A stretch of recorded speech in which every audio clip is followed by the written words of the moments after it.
नमस्कार, मी reiki grandmaster Aditya Kulkarni ह्या व्हिडिओमध्ये तुमचं सगळ्यांचं मनापासून स्वागत करतो। ह्या व्हिडिओमध्ये आपण बघणार आहोत की आपल्या शरीरामध्ये प्रामुख्याने किती चक्र आहेत आणि त्याची उपचक्र कुठल्या कुठल्या ठिकाणी आहेत। तर आपल्या शरीरामध्ये प्रामुख्याने 7 चक्र येतात। पहिलं चक्र आहे क्राउन चक्र, त्याचं जे स्थान आहे ते डोक्याच्या वरती 2 इंच आहे। दुसरं चक्र येतं ते थर्ड आय चक्र।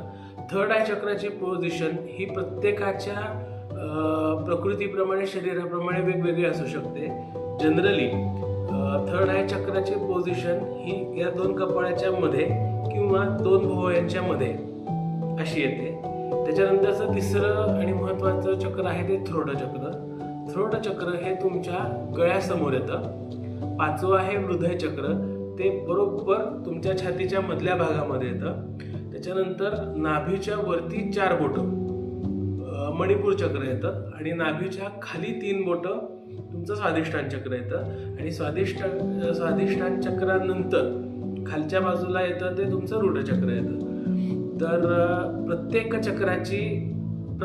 चक्राचा वेगवेगळा रंग आहे आणि वेगवेगळी कामं आहेत। आपल्या शरीरामध्ये जे कुठल्याही प्रकारचे रोग असतात, मग ते मानसिक असतील, शारीरिक असतील किंवा ह्युमन नेचरच्या अनुसार जाणून बुजून झालेले असतील, तर हे सगळे आजार, सगळे डिसीजेस, त्याचे सिम्पटम्स आणि त्याचे उपचार हे पूर्णपणे तुमच्या 7 चक्रावरती अवलंबून असतात। तर ह्या व्हिडिओमध्ये आपण बघितलं की आपल्या शरीरामध्ये प्रामुख्याने 7 चक्र आहेत। राहिलेली जी उपचक्र आहेत त्याचं जे स्थान आहे ते साधारणतः 2 गालाच्या मध्ये, 2 स्तनाच्या खाली, त्याच्यानंतर तुमचे 2 जे तळवे असतात त्या तळव्यावरती, मांड्यांच्या वरती, पिंढऱ्यांच्या वरती, दोन्ही पायाच्या चवड्यावरती अशी त्याची स्थानं निश्चित केलेली आहेत। पण मूळतः आपल्या शरीरामध्ये ही 7 चक्र असतात। तर इथून पुढच्या व्हिडिओमध्ये आपण प्रत्येक चक्राचं कार्य, त्याचा रंग आणि त्याच्याशी डिसीजेस आपण बघणार आहोत।